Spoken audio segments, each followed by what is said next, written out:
বিজিবির সঙ্গে উত্তেজনার 2 সপ্তাহের মাথায় চাঁপাইনবাবগঞ্জের চৌকা সীমান্তে সংঘর্ষে জড়ালো দুই দেশের নাগরিকরা। শূন্যরেখার কাছে গাছ কাটাকে কেন্দ্র করে শুরু হয় উত্তেজনা। পরে সংঘাত চলে কয়েকশো মানুষের মধ্যে। এ সময় ইটপাটকেল ও পাথর নিক্ষেপের ঘটনা ঘটে, আহত হন 3 বাংলাদেশি। এ নিয়ে দুদেশের সীমান্ত রক্ষীরা পতাকা বৈঠক করেছে। শিবগঞ্জের চৌকা সীমান্তে শনিবার সকালের এই সংঘর্ষ দুই দেশের বাসিন্দাদের মধ্যে। শত শত মানুষ দুই সীমান্তে জড়ো হয়। দফায় দফায় চলে ইট পাটকেল নিক্ষেপ, ধাওয়া পাল্টা ধাওয়ার ঘটনাও ঘটে। শূন্যরেখায় ভারতীয়রা গাছ কাটার সময় বাধা দিলে বাকবিতণ্ডা থেকে সংঘাত শুরু হয়। এতে বেশ কয়েকজন আহত হয়। স্থানীয়দের অভিযোগ, ইট পাটকেল পাথরের পাশাপাশি ককটেলও ছোড়া হয় ওপার থেকে।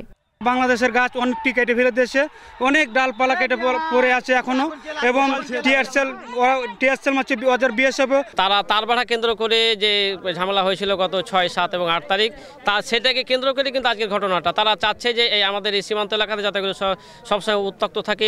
বিকেল 4:30টার দিকে বিজিবি বিএসএফ এর ব্যাটালিয়ন কমান্ডার পর্যায়ে পতাকা বৈঠক হয়। বিজিবি জানিয়েছে, গাছ কাটার জন্য বিএসএফ দুঃখ প্রকাশ করেছে। আমাদের কমান্ডেন্ট পর্যায়ে একটা ফ্ল্যাগ মিটিং হয়েছে এবং বিএসএফ এর পক্ষ থেকে দুঃখ প্রকাশ করা হয়েছে যে গাছগুলি কাটা হয়েছে, এটা অন্যায় হয়েছে এবং তাদের পক্ষ থেকে তারা এটা ব্যবস্থা নেবে। তো সুতরাং আমরাও একদম লাস্ট সম্পূর্ণ বিচার না হওয়া পর্যন্ত আমরা গ্রাউন্ডে আছি।